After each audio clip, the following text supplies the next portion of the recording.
Today, we're tying a jigged slush egg.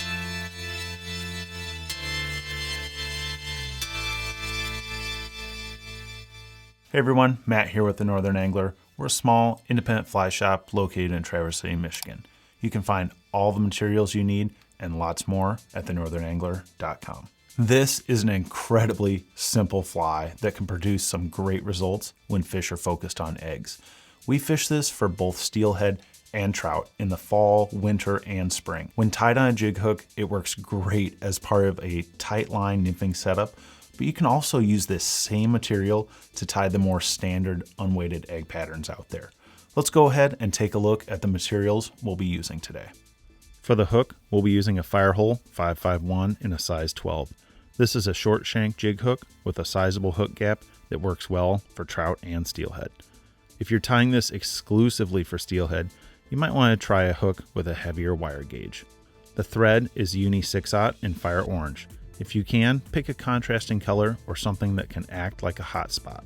The bead is a 1/8 inch, 3.3 millimeter slotted tungsten fluorescent orange bead. If water is clear and fishing is tough, you may want to tone it down and try something a little bit more subtle. Our body material is F&F Slush Jelly. This is my favorite material for quick eggs, as the chenille is super easy to use. To get the full material list, check out the link in the description. There, you'll find a full write-up on this fly and tons of other great information. Once you've got your hook securely in the vise, make sure that bead is all the way up towards the eye, and we're just going to start our thread right at the base of that bead. We're just going to leave this loose because we're actually going to use the egg material, that slush, to actually wedge right up against the bead, so you won't have to worry about that. Trim your excess, and we're going to create a little bit of a thread dam here, just kind of a wedge, if you will. I'm just going to work back and forth.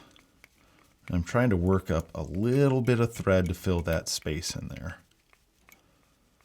Not too much. There we go. I'm just going to leave my thread right there. Grab your slush jelly. This is a cool material if you have not played with it yet, and you're a material nerd like I am. It's kind of like a mix of egg yarn and crystal hackle. Now what I've been doing is using my fingernails, my thumb and index finger, to pick apart some of that material, pull it off, and expose the core, which you can see right there. That is what I want to tie in. Just do a pinch wrap, make sure you got it. Wrap it back, and my goal here is usually to have the thread stop right where the hook point is. Wrap back up, don't even worry about trimming that excess. Set that bead there. And I'm going to get probably 2 or 3 wraps of this material. This is a size 12. As you go smaller, as you probably should in the colder months, as those fish get less active, you may only need 2 wraps. But this is a great attention getter, the enticer size, if you will, the size 12. Now that's 3 wraps. I'm gonna bring that up. I'm going to work my thread through there. I'm going to kind of work it back and forth, so this stuff can be a little dense. I'm going to put 3 wraps on top of it, and then 3 in front before I reach in with my scissors here. Find the center of that material, trim it, and that's just about it. I'm going to grab my whip finish tool, do a 5-turn whip finish, and trim my thread. Next, I'm going to grab a little brush. Grab what you have.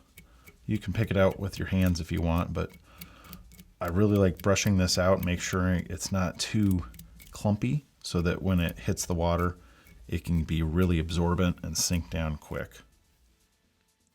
That's it. Pretty simple, right? Now, in terms of color combinations, there are a staggering amount of options out there. Be sure to tie up some of the standards, orange, yellow, pink, but don't be afraid to experiment and know that the bead doesn't always have to match.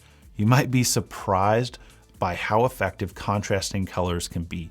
I'll list some of our favorite color options down below in the description for you, but be sure to ask local anglers what they've had success with. You never know, every fishery's just a little bit different. Thank you so much for watching, everyone. If any of this was helpful, think about hitting that thumbs up button. It's a big help for us. If you'd like to support this channel, think about checking out thenorthernangler.com the next time you need materials or anything else related to fly fishing. If you're not ordering from us, remember, try and support your local fly shop. I know they'll appreciate it. Get tying, everyone. We hope to see you soon in the shop or out on the water.